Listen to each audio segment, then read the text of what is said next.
Luar biasa kamu, Rin. Luar biasa malu. Hahaha. Santi kembali tergelak saat setelah aku menceritakan kejadian memalukan tadi yang tadi aku alami. Kamu ketemu dia di mana sih? Tanyanya lagi, seraya memungut kacang dan memakannya. Di toko Bu Haji pas beli ini. Aku menunjuk cemilan di tanganku. Udah kegeeran aja. Dikira mau nyulik. Padahal kamu yang nyulik sepatu dia. Santi kembali menertawakan kemalanganku. Aku membiarkan dia tertawa sepuas hatinya. Anggap saja aku pelawak yang sedang menghibur penonton.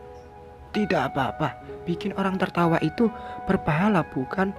Walaupun jika diingat kejadiannya jadi nyesek juga. Malu.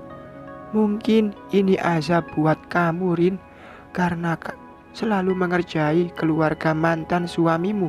Tutur Santi membuatku menoleh sekilas. Kagak, ini murni salah teknis. Oh iya, kamu tumben kesini. Ngapain? Tanya Santi lagi. Tadinya aku mau ngikutin Abah yang mau ke rumah Terani. Mau ngapain? Aku pun menceritakan semua yang Terani ungkapkan di rumah tadi. Maksud dan tujuan dia datang sampai permintaan anehnya pada Abah. Astaga, si Rani sampai segitunya. Aku mengangguk-nganggukkan kepala. Selanjutnya, aku dan Santi mengobrol hingga lupa waktu. Tidak terasa, waktu sudah semakin sore. Azan asar pun telah berkumandang. Aku berpamitan pada Santi untuk pulang. Pasti apapun telah selesai dengan urusannya di rumah Terani. Awalnya aku khawatir jika Abah pergi ke rumah dia sendirian. Tapi setelah aku tahu jika Abah perginya sama Kang Diki, aku pun menjadi lega. Abah ada teman untuk menghadapi Terani. Kini aku tengah dalam perjalanan pulang, tapi aku harus menghentikan sepeda motorku setelah ada seseorang yang menyuruhku berhenti. Ada apa, Tanyaku. Yusuf. Ia turun dari motornya dan menghampiriku yang masih duduk di atas motor. Aku ingin bicara serius denganmu, tuturnya, seraya menyugar rambut lebat yang tertiup angin. Aku menautkan alis. Bicara serius? Apa mau dilamar? Astagfirullahaladzim. Bicara apa? Tanyaku lagi. Gini, Rin, kan tempat usahaku sudah mulai jalan. Aku mau menawarkan kerjasama denganmu. Aku diam, mendengarkan apa yang ingin disampaikan pria ini. Aku mau kamu jadi pemasok ikan di restoran itu. Jadi tiap harinya kamu menjual ikan padaku dengan jumlah yang lumayan banyak. Tiap hari. Yusuf mengangguk. Buat awal sekitar 5 kilo dulu. Nanti jika restoran sudah mulai rame lancar, bisa lebih dari itu. Aku pesannya. Bisa.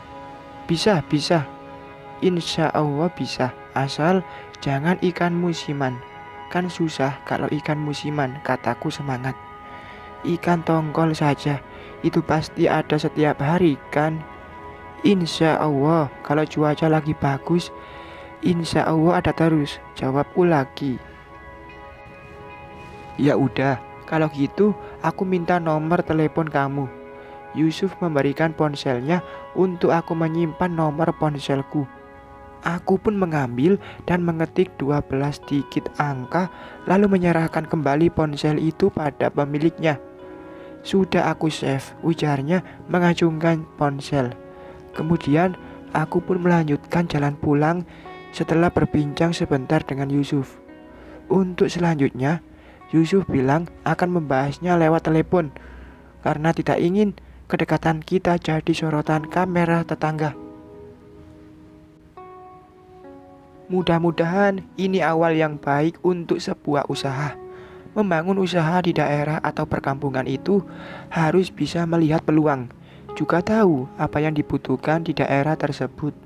Seperti yang dilakukan Yusuf, dia tahu jika di daerah Karangsari ini dipenuhi dengan tempat wisata pantai, tapi sulit untuk menemukan warung makan atau restoran. Sedangkan para wisatawan tiap tahunnya datang dengan jumlah yang semakin meningkat. Jadi, pembuatan dan pembangunan restoran di tempat ini memang bagus menurutku.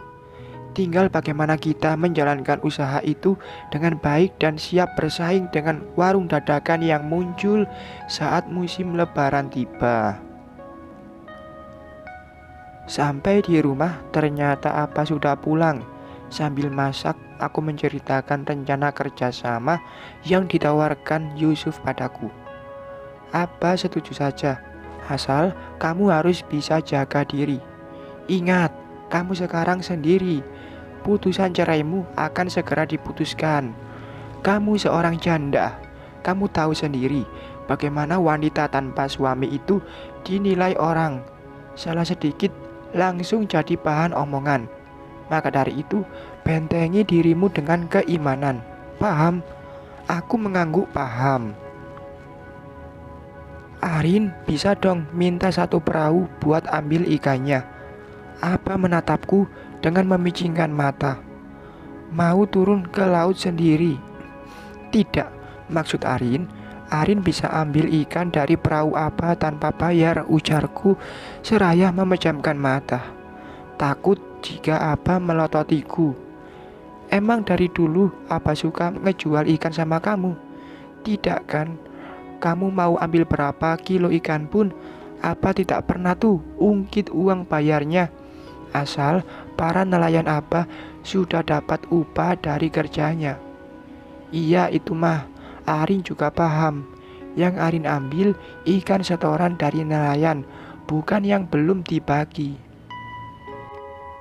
Oh iya Pak, gimana dengan perahu yang kemarin jungkir balik itu? Masih mau diterusin? Lanjutku kembali bertanya. Mau Apa jual saja? Lah kenapa? Apa mengembuskan nafas kasar. Aku mematikan kompor dan menuangkan sayur bening yang telah selesai aku masak ke dalam mangkuk. Selanjutnya, aku duduk di kursi meja makan untuk mendengarkan Apa bicara. Tidak apa-apa, hanya untuk menghindari hal yang sama. Apa tidak mau ada korban selanjutnya jika perahu itu tetap Apa pakai. Sayang banget bah kalau dijual. Lagi pula kesalahan ada pada nelayannya yang lupa mengisi bahan bakar. Bukan karena perahunya. Perahu mahal loh bah. Apa mengembuskan nafas kasar untuk kesekian kalinya. Aku tahu harga jual perahu tidak sebanding dengan harga belinya. Dan pasti jauh lebih murah dari perahu baru. Apa tahu, tapi perahu kita itu rusak setelah terombang-ambing selama 2 hari 2 malam di tengah laut. Daripada Apa benerin, mending Apa jual dan belikan yang baru. Kalau nanti ada uang, sekarang kita pakai yang ada saja dulu, tutur Apa. Aku diam, namun aku tidak mau jika tidak melakukan apapun untuk Apa. Seperti Apa yang selalu ada untukku, aku pun akan berusaha menjadi teman dalam susahnya Apa. Aku masih punya tabungan dari penjualan tanah waktu itu. Jumlahnya sangat cukup untuk membeli satu perahu. Tidak ada salahnya jika aku belikan satu perahu untuk Apa. Toh, rumah itu pun Apa bangun setelah menabung dan menjual satu perahu miliknya. Ya, aku akan melakukan itu tanpa sepengetahuan Apa. Kenapa senyum-senyum sendiri? Tanya Apa. Aku salah tingkah karena ketahuan tengah menghayal. Tidak, siapa yang senyum-senyum? Orang aku lagi senam pipi, biar gak panik. Aku berkilah. Kemudian aku pergi ke kamarku, meninggalkan Apa di dapur seorang diri. Melihat ponsel Apa tergeletak di rak TV, ide untuk memesan perahu muncul kembali. aku mengambil ponsel Abah dan mencari kontak pengrajin perahu, lalu menyalin nomornya ke ponselku. Setelah selesai, aku menyimpan kembali ponsel ke tempat semula dan aku masuk ke dalam kamar. Di dalam kamar, aku mulai menghubungi nomor tersebut dan menanyakan banyak hal mengenai pembuatan perahu, harga, lama pembuatan, dan pastinya waktu pengiriman. Setelah mendapatkan informasi, aku pun semakin yakin untuk memesan satu perahu untuk Abah. Tentunya tanpa sepengetahuan Abah. Aku pun sudah meminta pada pembuat untuk tidak memberitahu Abah tentang ini. Sekarang, aku harus mentransfer uang muka sebagai tanda jadi pemesanan. Untuk pelunasan akan dibayar setelah perahu sampai di tempat kita. Karena aku tidak memiliki m-banking, aku jadi harus pergi ke BRI Link untuk mentransfer uang. Bah, Arin pergi sebentar ya. Mau kemana? Sudah mau maghrib, Rin. Ke depan, sebentar saja, kataku.